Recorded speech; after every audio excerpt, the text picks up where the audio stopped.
What is it about a human being that allows them to transcend their nature or their nurture?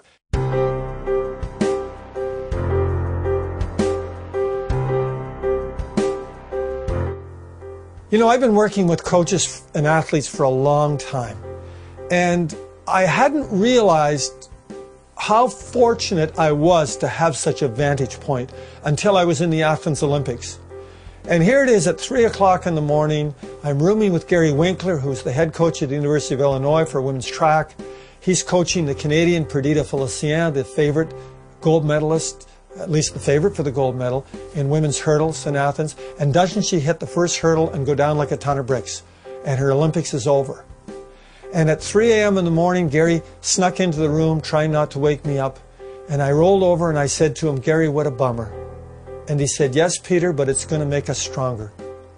5 hours later, here is this coach already looking for growth and development possibilities in what had to be, not just for her, but for him, an unbelievable tragedy, adversity of the highest order. And in that moment, I sort of went, you know, these coaches are unbelievable.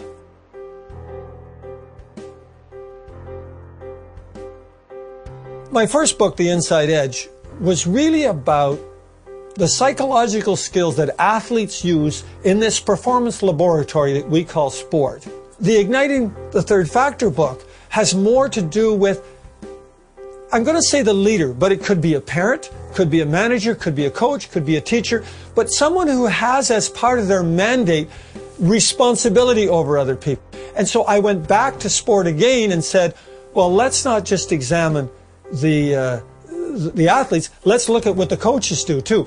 And what I did was I looked at the basic fundamental things that each of them did in common and realized that, my goodness, there are 5 things that they do many more than 5 things, but there are 5 core things, fundamental things that every single one of them do that make them so good for the people they coach.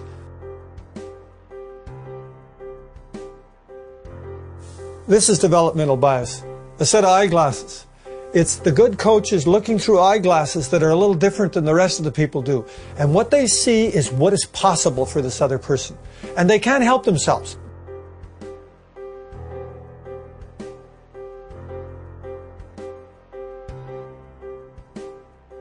When I initially produced my first rough version of the book, it didn't actually include Third Factor.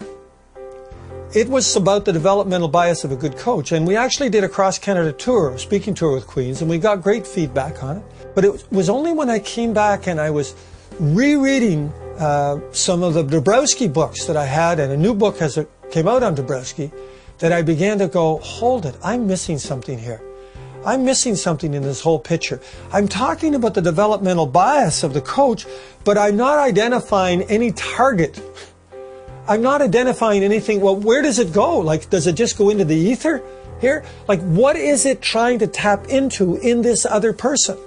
And it took me back to the 1.5 years I spent with Dabrowski and realizing that, you know, he really had hit the nail on the head when he talked about third factor, in the sense that what you're really trying to trigger in this other person is their interest in themselves getting better. And once I went back to that, everything opened up for me.